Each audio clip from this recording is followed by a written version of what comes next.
আসসালামু আলাইকুম ওয়া রাহমাতুল্লাহ। প্রিয় দর্শক, আশা করি মহান আল্লাহ তাআলার অশেষ রহমতে আপনারা সবাই ভালো আছেন। আজকে আমরা আলোচনা করব মহিলা ও পুরুষের কতটুকু ছতর ঢেকে নামাজ পড়া উত্তম।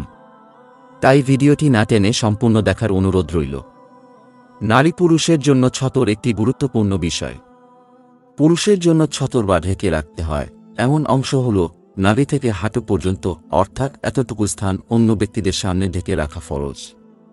বাকি মানুষের সামনে যাওয়ার সময় ক্ষেত্র ও সমাজ হিসেবে যা শালীন ও ক্ষোধাভীতি প্রকাশ করে এমন পোশাক পরিধান করা উত্তম। আর নারীর জন্য পুরো শরীর ছতর, অর্থাৎ গায়রে মাহরামের সামনে পুরো শরীর ঢেকে রাখতে হবে। আর মাহরামদের সামনে মাথা, চুল, গর্দান, কান, হাত, পা, টাকনু, চেহারা, গর্দান সংশ্লিষ্ট সিনার ওপরের অংশ ছাড়া বাকি পূর্ণ শরীর ঢেকে রাখতে হবে। নামাজের দাঁড়ানোর সময় নারী পুরুষের উভয়ের জন্য ছতর ঢেকে রাখা এবং শালীন ও সুন্দর পোশাক পরা জরুরি। পবিত্র কোরআনে আল্লাহ তাআলা বলেছেন, হে আদম সন্তান, প্রত্যেক সালাতের সময় সুন্দর পোশাক পরিচ্ছদ গ্রহণ করো।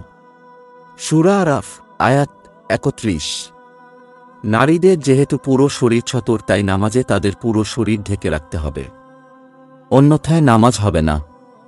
তবে পুরুষের জন্য ছতর যেহেতু নাভি থেকে হাঁটুর নিচ পর্যন্ত, তাই তারা কোনো প্রয়োজনে শুধু ছতর ঢেকে বাকি শরীর খোলা রেখে নামাজ পড়লে নামাজ হয়ে যাবে, তবে তা মাকরুহে তাহরিমি হিসেবে গণ্য হবে। তাই কারো কাপড় থাকা অবস্থায় এভাবে নামাজ পড়া নিষেধ। মহান আল্লাহ রাব্বুল আলামিন আমাদের সবাইকে সঠিকভাবে নামাজ পড়ার তৌফিক দান করুক, আমিন।